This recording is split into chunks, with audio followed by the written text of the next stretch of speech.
Hello बच्चों, कैसे हैं आप सब? क्या आपके हालचाल? मैं आपका दोस्त, आपका भाई हरीश मलिक, आप सबका स्वागत है बच्चे।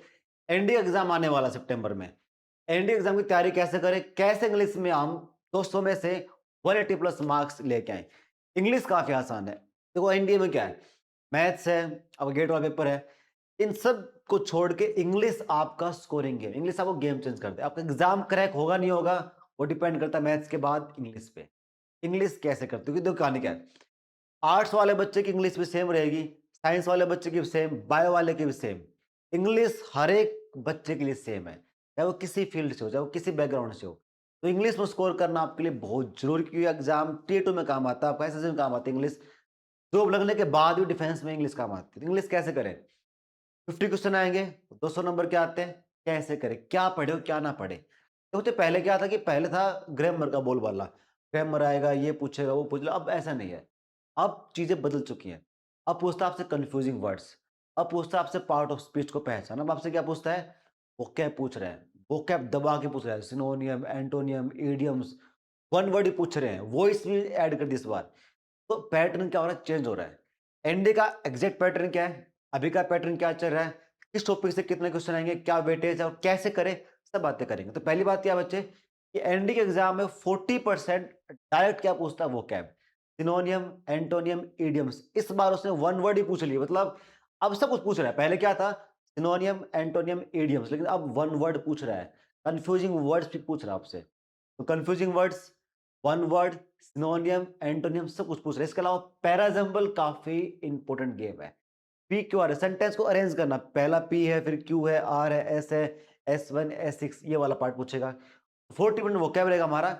वोकैब के अलावा क्या पूछेगा आपसे?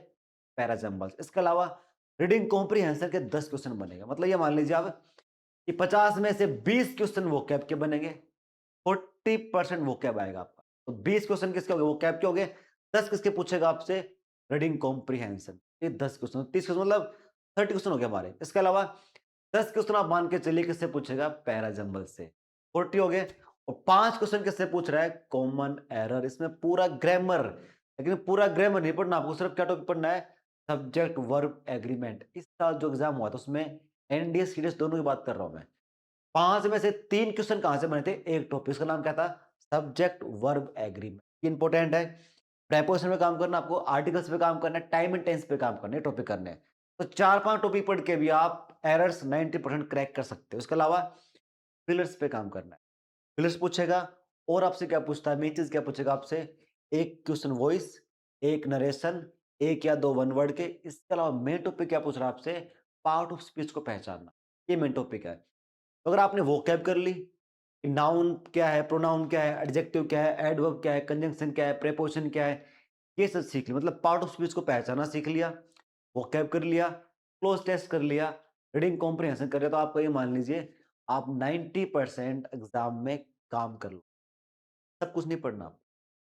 फिर से कह रहा हूं मैं, हर एक चीज पढ़ के एग्जाम क्लियर नहीं होता। एनडीए में सिर्फ कट ऑफ क्या होती है? अराउंड 40 to 50% है। यहाँ पे आपको 100% स्कोर करना ही नहीं होता, किसी का होता ही नहीं है। पेपर यूपीएससी के लेवल का ही है। तो करना क्या आपको? सर वो कैब करेंगे 40%, वो कैब करनी है एग्जाम बच्चे। पैराजम्बल्स करने हैं, रीडिंग कॉम्प्रिहेंशन करनी है, पार्ट ऑफ स्पीच को पहचान।